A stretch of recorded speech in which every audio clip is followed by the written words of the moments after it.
Oke, Assalamualaikum warahmatullahi wabarakatuh.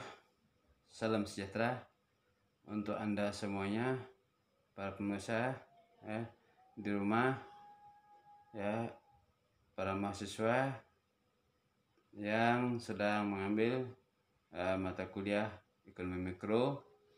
Ya, di sini saya akan membahaskan tentang materi ya tentang faktor-faktor lain yang mempengaruhi jumlah permintaan ke atas suatu barang. Ya. Nah, ya, di sini pada kenyataannya jumlah permintaan ke atas suatu barang bukan hanya ditentukan oleh harga barang ya itu sendiri, ya, melainkan masih banyak faktor-faktor lain yang dapat berpengaruh ya terhadap permintaan ke atas suatu barang. Ya, faktor-faktor tersebut antara lain harga barang lain ya yang mempunyai kaitan ya dengan suatu barang tertentu, ya, pendapatan masyarakat, daya tarik suatu barang, jumlah penduduk, dan perkiraan harga di masa yang akan datang. Ya. Nah, di sini jadi faktor suatu permintaan ya ke atas suatu barang tidak semata hanya dipengaruhi oleh ya harga tinggi rendahnya harga suatu barang. Nah, ada faktor-faktor lain ya yang menentukan juga ya permintaan suatu barang. Nah, ya, salah satunya tadi dikatakan bahwa ya faktor-faktor tersebut antara lain harga barang lain yang mempunyai kaitan dengan suatu barang tertentu. Nah, jadi harga barang itu ya kalau dia mahal, barangnya juga akan mahal ya. Kalau itu barang ini murah ya, juga ini mungkin juga ikut murah, jadi berpengaruh terhadap sebuah permintaan. Artinya ya, minta suatu barang ada kaitannya. Nah, nanti kita jelaskan lagi ya. Nah, di sini juga yang menentukan pendapatan masyarakat. Harga barang murah kalau pendapatan masyarakat sedikit, ya bagaimana dia tidak akan bisa berpengaruh terhadap ya permintaan suatu barang. Ya. Jadi harga barang murah kalau pendapatan masyarakat tetap atau meningkat, ya itu akan berpengaruh terhadap permintaan ya terhadap suatu barang ya. Nah, itu dikatakan tadi ya faktor lain ya. Yang pertama ya pendapatan masyarakat, kemudian daya tarik suatu barang. Nah, suatu barang juga ya harus memiliki daya tarik ya, walaupun dia murah kalau tidak memiliki daya tarik ya, nah belum tentu ya permintaan terhadap barang itu ya semakin banyak walaupun harga murah ya. Bisa jadi harganya juga ya yang ya stabil, artinya lebih mahal ya, tapi kualitas barangnya bagus, menarik ya. Nah, bagi para konsumen baik dari segi itu kemasan ya, pelayanan itu juga akan ya berpengaruh terhadap permintaan suatu barang itu sendiri ya. Itu daya tarik suatu barang. Kemudian jumlah penduduk ya, kuantitas penduduk juga berpengaruh terhadap jumlah permintaan barang. Kalau kita buka usaha di mana penduduknya kecil ya jelas kecil ya permintaan terhadap suatu barang itu.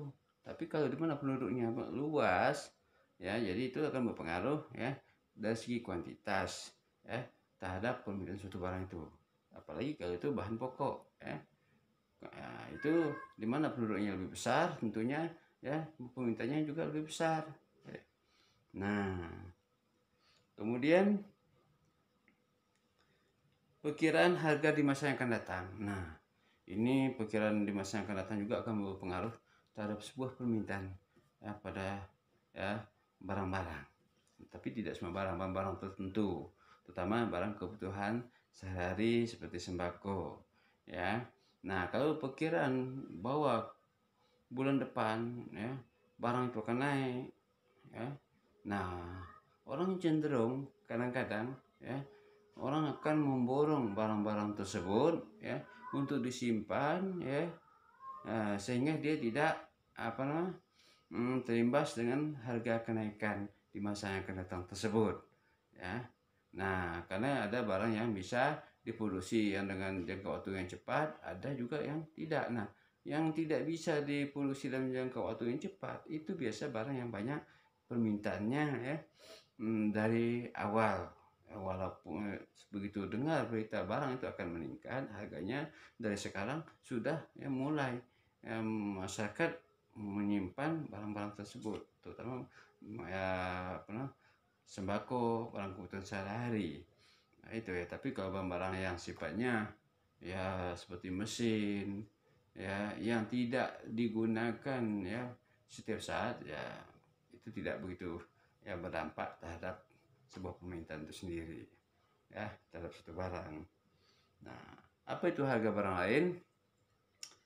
Ya, pengaruh harga barang lain terhadap jumlah permintaan ke atas suatu barang tergantung pada jenis barangnya, ya. Yaitu yang saya katakan tadi, jenis barangnya apakah sembako dan ya barang-barang yang memang ya jarang digunakan oleh konsumen, ya. Kemudian ya, jenis barang ditentukan berdasarkan sifatnya, ya, yaitu barang substitusi dan barang komplementer. Nah, barang substitusi itu ya adalah barang lain yang dapat menggantikan fungsi suatu barang. Jadi barang pengganti, ya, barang substitusi. Jadi begini, kalau barang itu meningkat harganya yang biasa digunakan sehari, ya konsumen cenderung mencari barang pengganti lain yang sama, ya, yang manfaatnya sama, bisa digunakan, barang substitusi, tapi tentunya yang harganya lebih murah, ya, dari barang yang biasa mereka gunakan. Itu barang substitusi. Nah, sebagai sebuah contoh ya, barang substitusi misalnya ya beras, ya. Beras kan banyak tingkatan. Kalau biasa mengkonsumsi misalnya beras rambutan, beras premium, tapi harganya meningkat. Nah, biasanya cenderung masyarakat beralih kepada jenis beras yang lebih murah tapi kualitasnya tetap bagus, ya, karena perbedaan harga itu mungkin disebabkan oleh ya merek, ya. Nah, begitu juga HP, ya. Yang penting fungsinya. Jadi kalau HP salah satu jenis HP-nya mahal atau laptopnya mahal, tapi ada yang lebih murah, ya, lebih murah tapi kualitasnya juga sama, hanya kalah merek, masyarakat cenderung ya pindah ya ke barang substitusi tersebut, ya. Nah, oke, kemudian barang komplementer adalah suatu barang akan berfungsi apabila dilengkapi barang lain. Nah, misalnya gula merupakan barang komplementer bagi teh dan kopi, ya. Tanpa ada gula, teh dan kopi rasanya tidak enak. Apabila harga barang komplementer turun, maka jumlah permintaan ke atas barang lain akan meningkat, ya. Nah, barang komplementer. Dan sebaliknya, apabila harga gula turun, maka jumlah permintaan ke atas teh dan kopi bertambah. Karena semakin sering orang minum teh atau kopi dan sebaliknya. Nah, itu ya. Barang komplementer itu adalah suatu barang akan berfungsi apabila dilengkapi barang lain. Nah, itu permintaan ya terhadap barang tersebut. Kadang kalau ya kita beli gula tapi tidak ada kopi, ya juga susah. Jadi berpengaruh terhadap permintaan terhadap gula itu sendiri. Jadi harus lengkap. Ada gula, orang bisa ngeteh, tidak ada teh, ya, atau ada teh tidak ada gula, itu juga bisa orang melakukan permintaan barang tersebut karena ya tidak saling melengkapi, ya. Nah, itu namanya barang komplementer, ya, komplementer, ya. Nah, jadi